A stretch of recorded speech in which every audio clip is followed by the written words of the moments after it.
성도님들을 사랑하고 축복합니다. 4월 13일 월요일 함께 보실 생명의 산 말씀은 시편 96편 1절에서 13절의 말씀입니다. 하나님의 말씀 읽도록 하겠습니다. 새 노래로 여호와께 노래하라. 온 땅이여 여호와께 노래할지어다. 여호와께 노래하여 그의 이름을 송축하며 그의 구원의 날마다 전파할지어다. 그의 영광을 백성들 가운데에 그의 기이한 행적을 만민 가운데 선포할지어다. 여호와는 위대하시니 지극히 찬양할 것이요 모든 신들보다 경외할 것이며 만국의 모든 신들은 우상들이지만 여호와께서는 하늘을 지으셨음이로다. 존귀와 위엄이 그의 앞에 있으며 능력과 아름다움이 그의 성소에 있도다. 만국의 족속들아 영광과 권능을 여호와께 돌릴지어다. 여호와께 돌릴지어다. 여호와의 이름에 합당한 영광을 그에게 돌릴지어다. 예물을 들고 그의 궁정에 들어갈지어다. 아름답고 거룩한 곳으로 여호와께 예배할지어다. 온 땅이여 그 앞에 떨지어다. 모든 나라 가운데서 이르기를 여호와께서 다스리시니 세계가 굳게 서고 흔들리지 않으리라. 그가 만민을 공평하게 심판하시리라 할지로다. 하늘은 기뻐하고 땅은 즐거워하며 바다와 거기에 충만한 것이 외치고 밭과 그 가운데 있는 모든 것은 즐거워할지로다. 그때 숲의 모든 나무들이 여호와 앞에서 즐거이 노래하리니 그가 임하시되 땅을 심판하러 임하실 것임이라. 그가 의로 세계를 심판하시며 그의 진실하심으로 백성을 심판하시리로다. 아멘. 오늘 저희가 함께 본 시편 96편은 승리를 주신 하나님을 기념하며 찬양할 때 사용된 시편입니다. 대표적으로 사용된 때는 역대상 16장에서 블레셋과의 전쟁에서 승리한 다윗이 오랜 기간 오베데돔의 집에 있던 법궤를 성전 안으로 가져올 때 승리로 인도하신 하나님을 찬양하며 성전으로 법궤를 옮겼습니다. 법궤를 옮기며 많은 찬양을 드렸는데요. 이때 함께 되는 시편이 오늘 저희가 함께 본 시편 96편입니다. 이 시편은 찬양시로 분류가 됩니다. 찬양시는 하나님을 찬양하는 것과 함께 찬양으로 초대하는 내용을 담고 있습니다. 특별히 오늘 시편은 찬양의 자리로 초대하면서 찬양을 드리는 이들로 하여금 1절에 새 노래로 찬양 드릴 것을 말합니다. 이 새 노래라는 표현은 우리가 종종 부르는 찬양의 가사에도 있어서 하나의 자연스러운 표현 아닌가라고 생각되지만 구약 성경에서 새 노래라는 표현은 총 7번밖에 사용되지 않는 아주 희귀한 표현입니다. 이 표현을 사용할 때는 주로 창조와 구속사적인 배경에서 역사하시는 하나님을 찬양합니다. 잠시 인간의 삶을 본다면 어떠할까요? 아담과 하와 이후 모든 사람은 죄의 영향력 아래에 있습니다. 죄의 형벌 아래에 있는 것이죠. 너는 흙이니 흙으로 돌아가라는 말씀 아래에 있습니다. 그러므로 인간은 태어남과 동시에 우리는 죽음을 향해 걸어갑니다. 누구도 거스를 수 없는 운명이죠. 그런데 하나님께서는 죽음을 향해 걸어가는 인간의 삶에 개입하셔서 무슨 일을 행하시느냐? 새 일을 행하십니다. 새 생명을 주시고 새로운 삶으로 인도하십니다. 그런 하나님께 이전의 삶과 같이 노래하는 것이 아니라 새 일을 행하사 우리를 구원하신 하나님께 새 노래로 찬양 드릴 것을 시편 기자는 말하는 것이죠. 그런데 이 찬양은 항상 승리할 때 혹은 은혜를 주셨을 때만 불려진 찬양은 아닙니다. 새해 노래는 축제의 날에 부르는 찬양이기도 합니다. 새해가 되어서 모든 공동체 구성원들이 모여서 새 노래를 부르는 것이죠. 이때 의미는 지난 한 해 동안 우리에게 베푸신 하나님의 은혜를 하나하나 떠올리며 그 베푸신 은혜를 고백하며 감사와 영광과 존귀를 올려드리는 것입니다. 오늘 주신 시편 말씀을 묵상하실 때 2026년에 많은 해가 지나지는 않았어요. 하지만 한 분기는 지나간 시점이죠. 이 시점에 내게 주신 은혜는 무엇인가요? 어떠한 새 일을 우리에게 행하셨는가요? 그 은혜를 세어보며 감사로 한 주를 시작하시기를 바랍니다. 그런데 이러한 말씀을 들으면 정말 감사할 것이 없어요 라고 말하는 우리 교회 성도님들은 없을 줄로 압니다만 때때로 힘든 상황에서 우리는 찬양이 안 나옵니다. 찬양하기가 힘들어요. 그럴 때는. 그럼에도 찬양하라는 말은 참으로 고통스러운 말일 것 같아요. 하지만 이 찬양은 앞서 말한 것처럼 새 일을 행하신 하나님께 드리는 찬양인데 이 새 일이라는 것은 아직 일어나지 않은 일도 말합니다. 앞으로 하나님께서 우리의 삶에 역사하실 것을 기대하면서 드리는 찬양이기도 합니다. 그런데 하나님께서 새 일을 행하실 것을 우리는 어떻게 확신할 수 있을까요? 시편 기자를 이를 비교적으로 설명을 합니다. 하나님에 대해서 4절에서 모든 신들보다 경외할 하나님이라고 말합니다.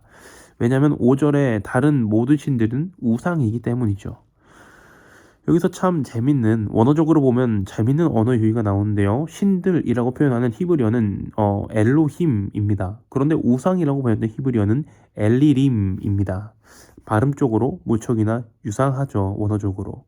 그런데 이 신들이라고 말하지만 이들은 어떠한 존재인가? 원어적으로 지적하자면 우상이라는 것은 헛것이라는 뜻을 가지고 있습니다. 그들은 신들이라고 불리는 존재이지만 동시에 헛된 존재라는 것이죠. 그러므로 우리는 그 헛된 것들에 기대할 수 있나요? 저 기대해봤자 아무 의미 없어. 그렇게 말하면서 기대하지 않습니다. 반면 우리가 기대할 때 하나님은 어떠한 존재입니까? 사절은 이렇게 말합니다. 모든 신들과 비교할 수 없는 위대한 분이라고요. 5절은 그 위대한 하나님을 하늘을 지은 분이라고 말합니다. 당시 우상이라는 것은 당시 사람들이 생각으로 가장 높은 권세를 하늘의 권세라고 생각을 했는데요. 그 하늘의 권세를 상징하기 위해서 인간이 만든 것이 우상입니다. 하지만 인간이 만든 우상은 헛것이며 반면에 하나님은 어떠한 분인가? 인간이 가장 높고 위대한 권위가 하늘의 권위라고 생각했는데 하나님은 그 하늘의 권위도 창조한 하나님이라고 시편 기자는 말하고 있는 것입니다. 그 하나님은 우리의 삶에 개입하셔서 새 일을 행할 권위를 가진 위대한 하나님이며 먼저는 그러한 하나님께서 우리에게 베푸신 은혜를 찬양하며 만약 고난 중에 있다면 앞으로 새 일을 행하실 하나님을 기억하고 기대하며 새 노래로 찬양할 것을 초대하고 있는 것이죠. 그리고 이후에 시편 기자는 10절에서 만방의 민족들에게 그리고 11절에서 13절은 온 세상에게 찬양할 것을 말합니다. 결국 모두 다 찬양하라는 거예요. 그런데 이 찬양을 드릴 때 초대하는 장소가 참 인상적인데요. 바로 하나님의 성소에서 찬양 드릴 것을 말합니다. 우리가 성소라고 말할 때 우리는 흔하게 구약 시대의 예배를 드리는 곳을 연상하게 됩니다. 하지만 정확하게는 구약 시대에는 하나님 앞으로 나가는 것이 아니라 성전의 뜰은 좀 세 가지로 분리됐어요. 여인들의 뜰, 이방인의 뜰, 유대인들의 뜰로 나뉘었고 그들은 그곳에서 제사를 드렸습니다. 하지만 그 누구도 하나님 앞에 지성소 앞으로 나갈 수 없었습니다. 하지만 시편 기자는 그의 성소, 궁정으로 들어갈 것을 말하는데요. 이거는 흐름상에 볼 때 이 표현은 여전히 뜰에서 예배할 것을 상정하는 것이 아닙니다. 특별히 예물이라는 표현 때문에 그런데요. 이방인들에게 적용하자면 당시 봉신에게 나와서 예물을 드리는 것은요. 그 왕에 대한 충성의 표시로 왕의 앞에서 행한 일입니다. 왕에게 예물을 건네므로써 자신의 충성을 표현한 것이죠. 그런 흐름에서 이 말씀이 쓰여졌고요. 궁정으로 나아가라는 표현은 하나님 앞으로 나아가서 충성을 드려라, 너의 마음을 드려라 라는 것입니다. 밖에서가 아닌 안으로 들어오라는 초대인 것이죠. 이 말씀에서 시편 기자는 하나님 앞으로 나아가기를 소망하고 있으며 그 길이 열리기를 소원하는 마음이 포함되어 있습니다. 그리고 그 갈망하던 길을 누가 여셨나요?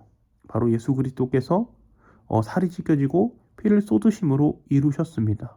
당시에 아무나 하나님 앞으로 나갈 수 없었습니다. 대제사장만이 1년에 단 한 번 대속죄일에만 나아갈 수 있던 장소입니다. 아무나 하나님 앞에 나아갈 수 없어요. 하지만 시편 기자는 자신이 하나님 앞으로 나아가는 것을 너무나도 소망하고 소원하고 있는데 우리에겐 그것이 예수 그리스도의 피로 하여금 이루어졌습니다. 그런데 우리가 이걸 생각해 봤으면 좋겠어요.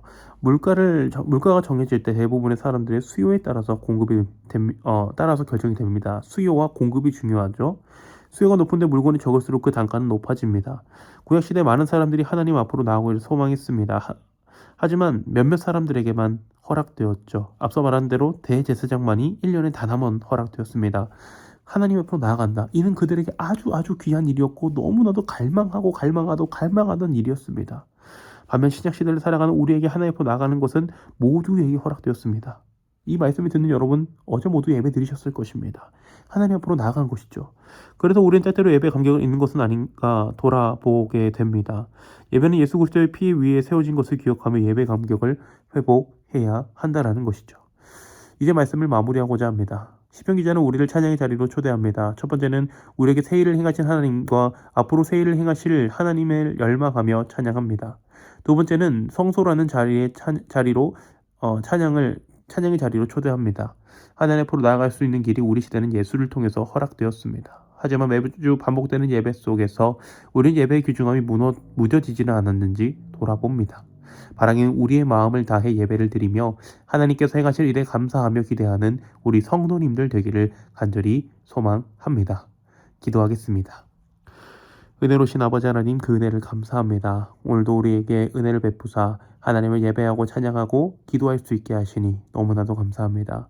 하나님, 우리가 이렇게 새 찬양을 드릴 수 있는 것, 그리고 기도하고 예배하며 말씀을 묵상하고 하나님 앞으로 나갈 수 있는 것, 모든 것이 하나님의 은혜임을 압니다. 하나님, 우리에게 주신 이 귀중한 시간을 매일 또 돌아오는 시간으로 여기는 것이 아니라 예수 그리스도의 피값으로 열어진 그 기대하는 것을 기억하며 기대하며 정말 간절한 마음으로 이 자리를 소망케 하여 주시옵소서. 감사를 드리며 우리 주 예수님의 이름으로 기도합니다. 아멘.